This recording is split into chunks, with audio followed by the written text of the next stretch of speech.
तो चलिए देखते हैं कि डिमांड ड्राफ्ट कैसे करना है, कि भाई how to do demand draft for 12th class verification for GMC. कि 12th क्लास की वेरिफिकेशन के लिए हमें डिमांड ड्राफ्ट करना रहता है जीएमसी के लिए।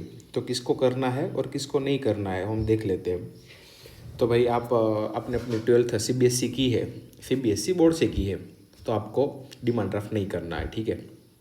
और अगर आपने 12th गुजरात बोर्ड से की है तो आपको करना है डिमांड ड्राफ्ट। और कहाँ से करना है कि भाई आप जहाँ पे रहते हो तो आपकी जो नियर ब्रांच है, जहाँ पे आपका अकाउंट है, किसी भी बैंक में कोई भी हो, जहाँ आपका अकाउंट है उसी बैंक से आपको डिमांड ड्राफ्ट करना है। और अगर आपने 12th गुजरात बोर्ड से की है और आपकी मार्कशीट का अपोस्टाइल है तो आपको डिमांड ड्राफ्ट नहीं करना है। अगर आपने 12th गुजरात बोर्ड से किया है और आपकी मार्कशीट के पीछे स्टैंप लगे हुए हैं तो आपको डिमांड ड्राफ्ट नहीं करना है। तो मैंने कहाँ पर डिमांड ड्राफ्ट करना है और कहाँ पे डिमांड ड्राफ्ट नहीं करना है वो आपको बता दिया। और डिमांड ड्राफ्ट कैसे करना है अभी वो भी बता देता हूँ कि भाई बैंक में क्या क्या फिल करना रहेगा, वो भी बता देता हूँ।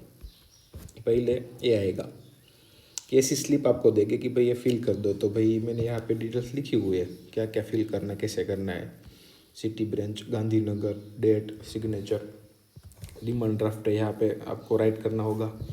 और मेन चीज़ ये ध्यान रखनी है कि आपको कहाँ डिमांड ड्राफ्ट करना है। तो यहाँ लिखा secretary Gujarat secondary and higher secondary education board Gandhinagar. आपको मेन ये ध्यान रखना है कि आपको डिमांड ड्राफ्ट किसके अकाउंट में करना है, समझ रहे हो आप, कि कौन से अकाउंट में डालना है। तो ये बस यही मेन इन्फॉर्मेशन है कि भाई secretary Gujarat secondary and higher secondary education board, ये मेन डिटेल्स है डिमांड ड्राफ्ट के लिए। बस ये आपको खास ध्यान रखना है, बाकी सब कॉमन ही है भाई। और ये पेएबल एट मीन्स कौन सी ब्रांच, तो गांधीनगर आएगी ना, बोर्ड गांधीनगर रहता है। तो बस ये मेन रहता है, स्लिप आप देख लीजिए पूरा मैंने दिखाई, स्क्रीनशॉट भी ले सकते हो आप। और उसके बाद या तो ये स्लिप आएगी या ये स्लिप आएगी, क्योंकि अलग अलग रहता है। कोई बैंक पे ऊपर वाली जो दिखाई वो स्लिप रहेगी और कहीं पे ये स्लिप रहेगी। तो ये स्लिप भी देख लीजिए, इसमें भी सब लिखा हुआ है कि कैसे करना है। इसका भी आप एसएस ले सकते हो और देख लेना कैसे करना है। और इस दोनों में से कोई भी एक स्लिप आएगी, उसके साथ ए स्लिप अटैच करनी रहेगी आपको कि भाई ऊपर अकाउंट नंबर डालना है, अपना नाम according to bank passbook, amount in word, amount, signature, ये सब डालना है आपको। दोनों में से कोई भी एक स्लिप आएगी, दोनों नहीं, दोनों में से कोई भी एक होगी, उसके साथ ही अटैच करना है आपको।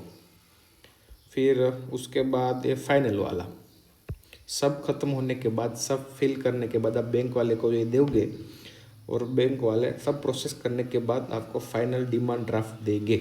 ये वाला ये आपके पास होना चाहिए ओरिजिनल। और यही डिमांड ड्राफ्ट लेके हमको जीएमसी जाना है, फोटोकॉपी नहीं, कोई भी नहीं, ओरिजिनल लेके हमें जीएमसी जाना है, यही वाला। तो आप एसएस ले लीजिए कि ऐसा डिमांड ड्राफ्ट लास्ट में आपको मिलेगा। और मैं बात करते हैं अमाउंट की, तो अमाउंट की कई लोग बोल रहे हैं 125 है वगैरह है, तो मैंने 200 ही कर दिया।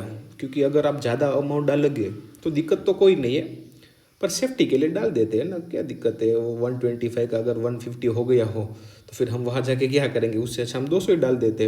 अगर ज़्यादा पैसे डालें तो दिक्कत कोई नहीं है, चलता है। तो मैंने 200 डाल दिए। तो ये फाइनल वाला डिमांड ड्राफ्ट है, तो ये आपके पास होना चाहिए, बस यही तक था।